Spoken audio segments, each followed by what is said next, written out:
도심 한복판에서 한 차량이 멈춰 섰다. 하얀색의 고급 세단이었다. 뒤따라오는 차량들의 경적이 쏟아졌고 창문을 열고 욕을 퍼붓는 사람들까지 있었다. 그 차에선 한 여자가 내려 주변을 두리번거렸다. 단정한 정장 차림의 젊은 얼굴. 하지만 표정엔 불안이 역력했다.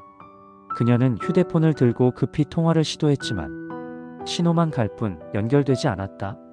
그 모습은 누가 봐도 도움을 필요로 하는 상황이었다. 하지만 지나가는 사람들 누구 하나 그녀에게 다가가려 하지 않았다.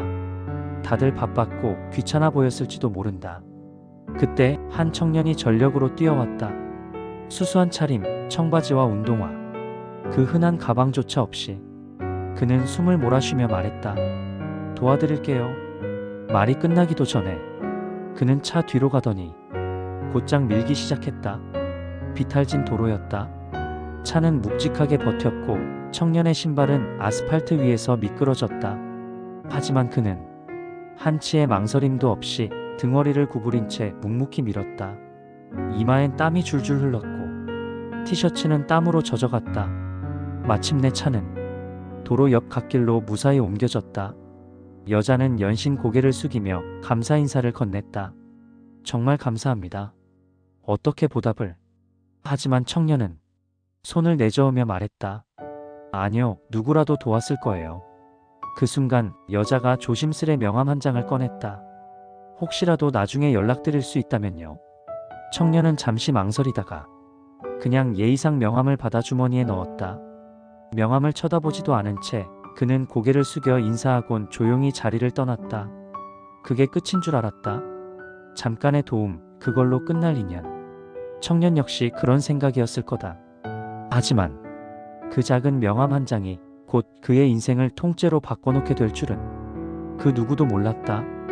오토젠 본사에선 전날의 차량 고장 사고에 대한 보고가 올라오고 있었다.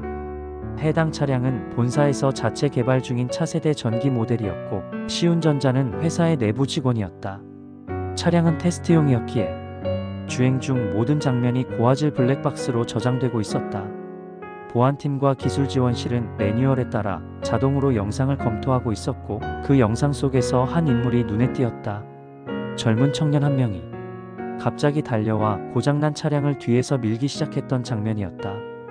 당시 도로는 교통이 정체되어 있었고 모두가 짜증을 내며 지나치거나 욕설을 퍼붓던 상황. 그 속에서 단 한 사람, 그 청년만이 묵묵히 차를 밀고 있었다. 기술팀 직원은 그 영상을 회장실로 전달했다. 사건의 직접 당사자가 특별관리 대상이라는 것을 그들도 알고 있었기 때문이다. 영상이 회장의 모니터에 띄워진 순간 그는 화면을 끝까지 재생한 뒤 아무 말 없이 되감기를 눌렀다. 그리고 한참 동안 반복 재생했다. 땀에 젖은 청년의 옷, 차를 밀며 미끄러지던 발, 마지막에 명함을 받아드는 손. 무대가 아니었다. 연출도 아니었다. 도움이 필요한 사람 앞에서 본능적으로 움직인 진짜 행동. 회장은 조용히 말했다.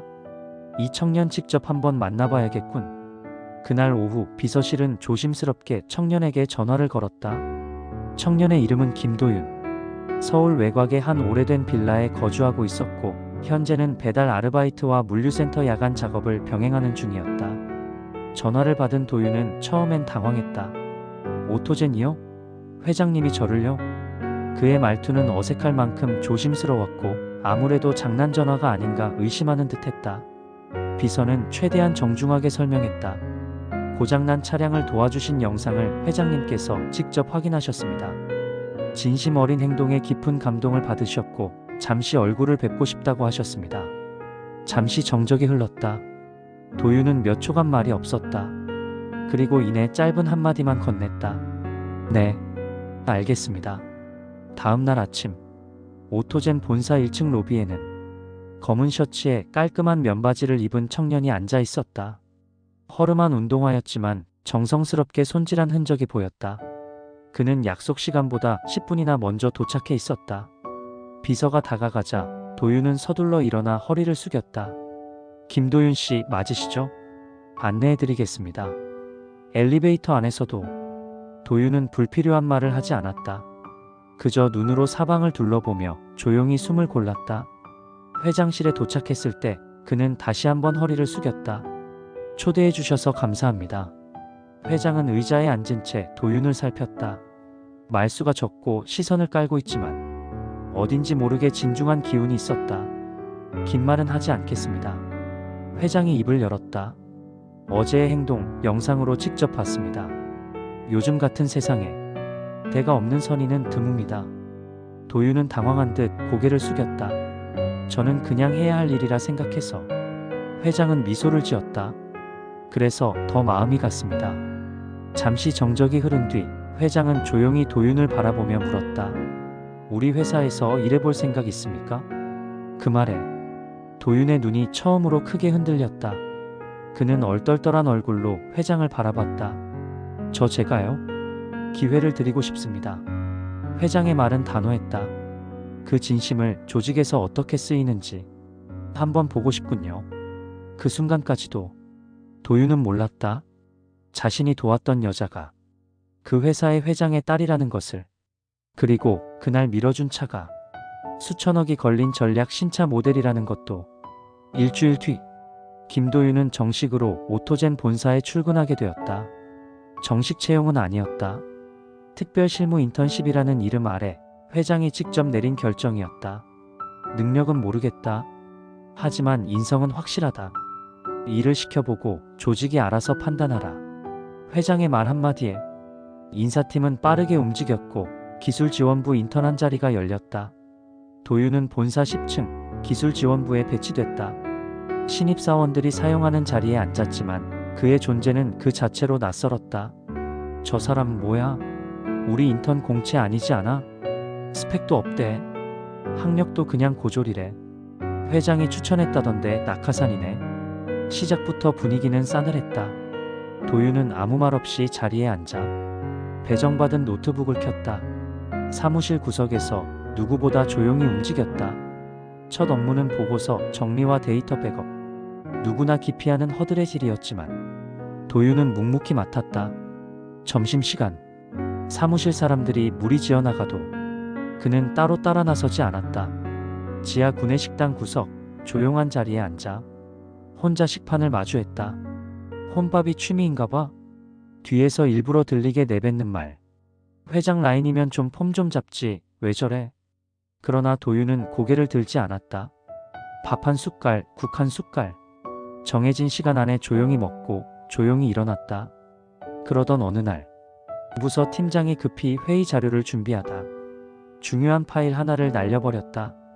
복구 시간이 촉박했고 전체 회의까지 남은 시간은 30분도 채 안 됐다.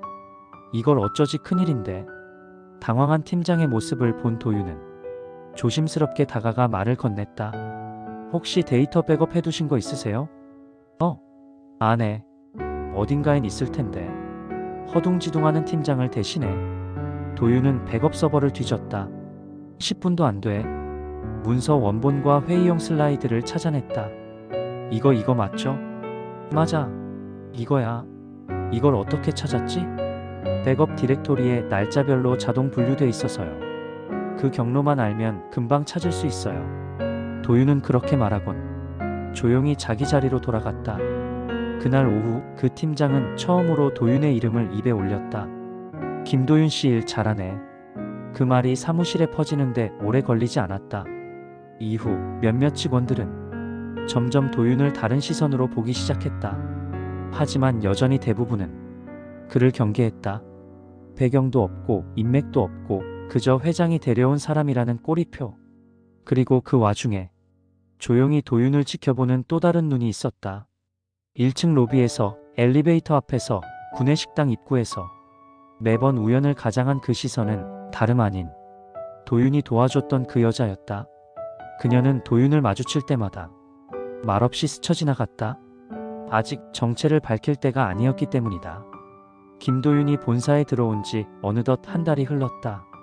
처음엔 모두가 의심의 눈초리로 바라봤지만 도윤은 날마다 작은 신뢰를 쌓아가고 있었다. 허드렛 일도 마다하지 않고 지시가 없어도 필요한 일을 먼저 해두는 태도. 실무 능력은 화려하진 않지만 정확했고 실수는 거의 없었다. 하지만 그것이 오히려 문제였다. 쟤 뭐야 일부러 포장한 거 아냐? 그래봤자 회장 눈에 들려고 쇼하는 거지. 낙하산인 주제에 이미지 관리 하나는 기가 막히네. 직원들 사이에선 도윤의 모든 행동이 의도적인 연출처럼 해석되기 시작했다. 그중 특히 나를 세운 인물이 있었다. 바로 기술지원부 대리 차성훈. 입사 6년 차였지만 승진해서 2번이나 누락된 인물. 실적은 무난하지만 상사에게는 인상이 흐렸고 팀원들에게는 까다롭기로 소문나 있었다. 성훈은 도윤을 처음부터 탐탁지 않아 했다. 어디서 굴러들어온 놈 하나가 분위기 흐리고 있어. 회장 눈에 든다고 다 되는 줄 아나 봐. 결국 그는 도윤을 곤란하게 만들 계획을 세우기 시작했다. 며칠 후 기술지원부엔 대형 프로젝트의 테스트 결과를 보고해야 하는 날이 다가왔다. 각 부서에서 수집한 데이터를 취합하고 비교 분석한 결과를 보고서로 만들어야 했다. 성훈은 도윤에게 말을 걸었다. 김도윤 씨, 이번 분석은 자네가 한번 정리해보지 그래. 뜻밖의 제안에 도윤은 놀랐지만 기회를 주는 줄 알고 고개를 끄덕였다. 네, 해보겠습니다. 그러나 그건 덫이었다. 성훈은 의도적으로 잘못된 원본 데이터를 도윤에게 전달했다.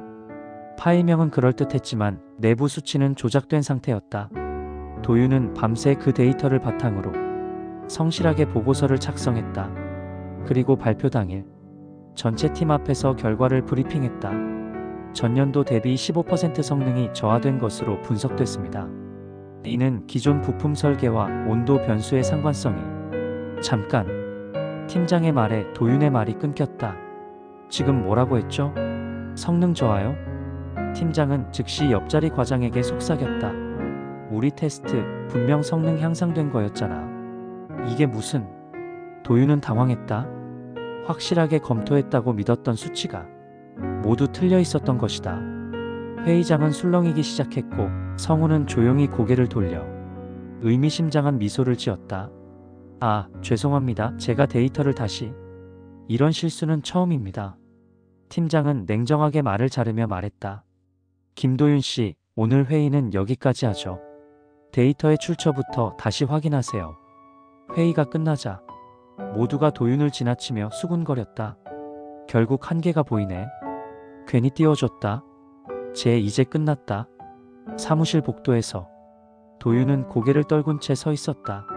손엔 출력했던 자료 뭉치가 구겨진 채 들려 있었고 그 안의 숫자들은 그를 조롱하는 듯했다.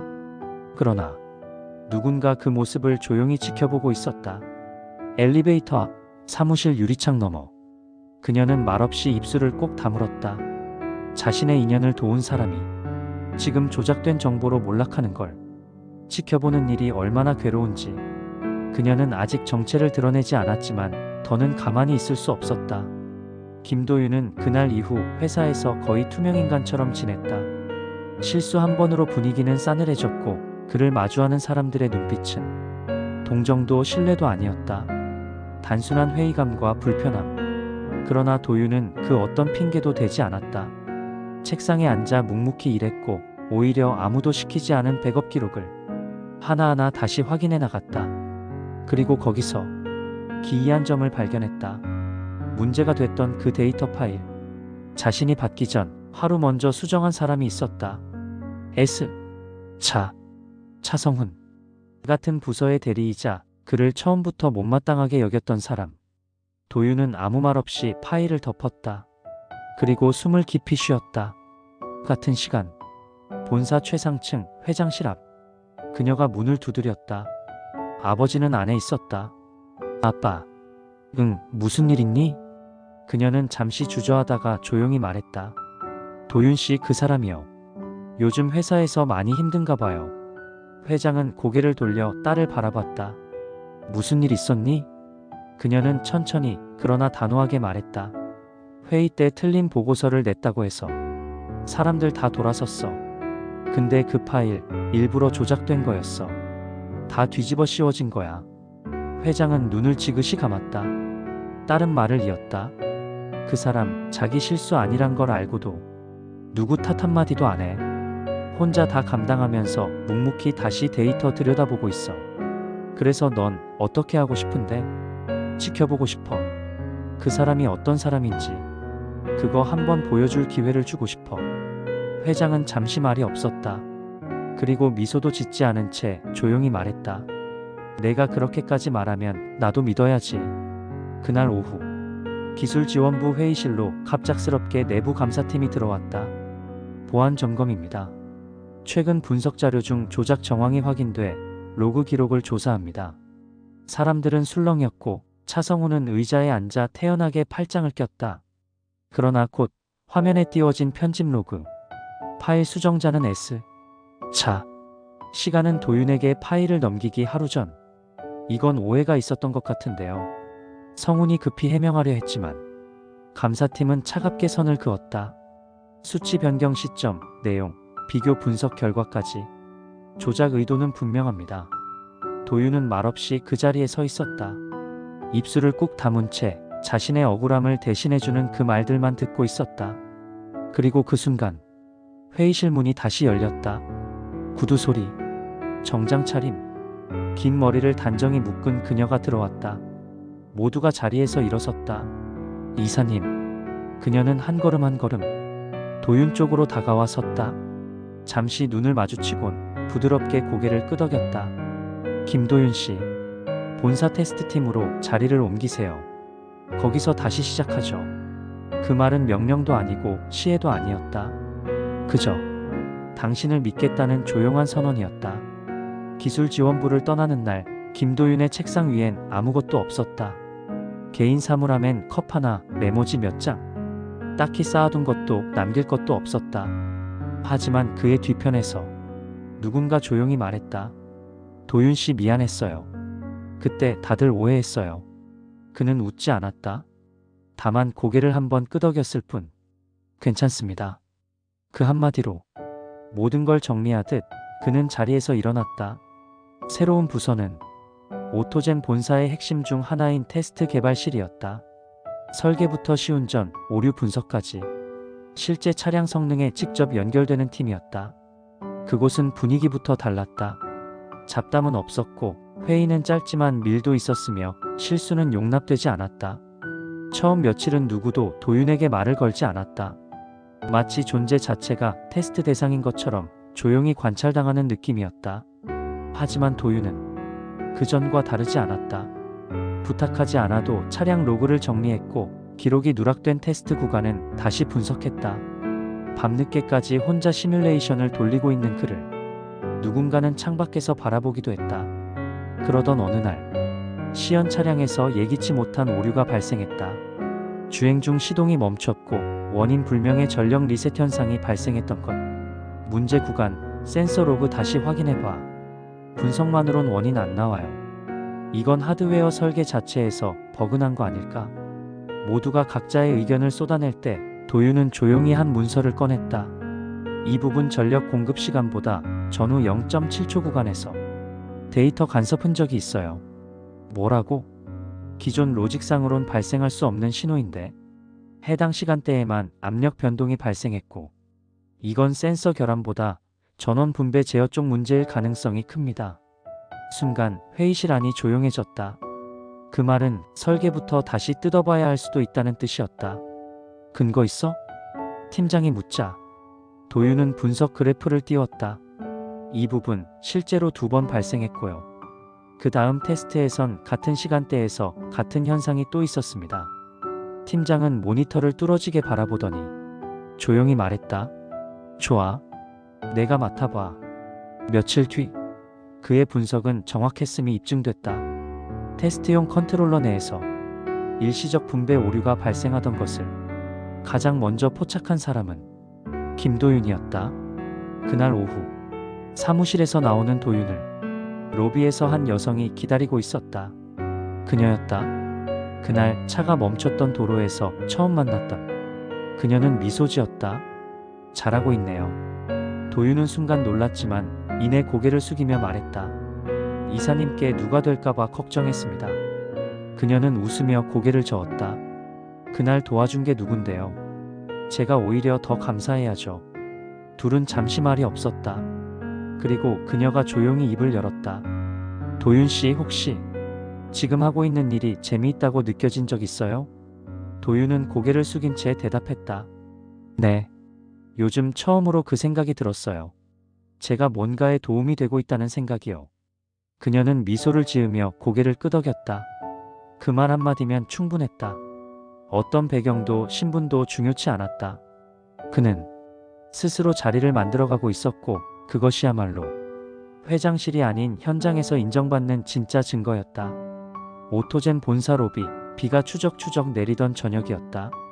하루 업무를 마친 도윤은 우산도 없이 건물 밖으로 걸어나갔다.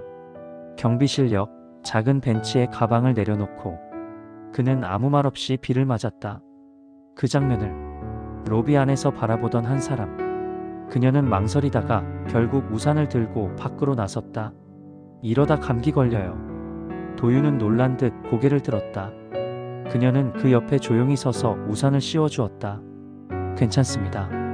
비 맞는 거 싫어하지 않아요. 싫어하지 않는다는 말은 좋아한다는 말은 아니잖아요. 그녀의 말에 도윤은 피식 웃었다. 어릴 때부터 비 오는 날만 되면 조용해졌어요. 그냥 생각이 많아지더라고요. 그녀는 앉지도 않고 그의 옆에 조용히 서 있었다. 도윤 씨, 물어봐도 돼요? 전에 어떤 일 있었는지. 잠시 도윤의 눈동자가 흔들렸다. 그는 고개를 숙인 채 입을 열었다. 어릴 때 부모님 두 분 다 돌아가셨어요. 교통사고였고 보험도 없었고 남은 건 빚뿐이었죠. 그녀는 말없이 고개를 끄덕였다. 고등학교 졸업하자마자 공장에서 일했어요. 낮엔 물류센터, 밤엔 편의점, 그리고 틈틈이 전자기기 독학했죠. 그렇게 혼자? 네. 누가 봐줄 사람도 없었으니까요. 도윤은 조용히 눈을 감았다. 말을 하면서도 어딘가 멀어지는 듯한 목소리. 그래도 다행이라고 생각해요.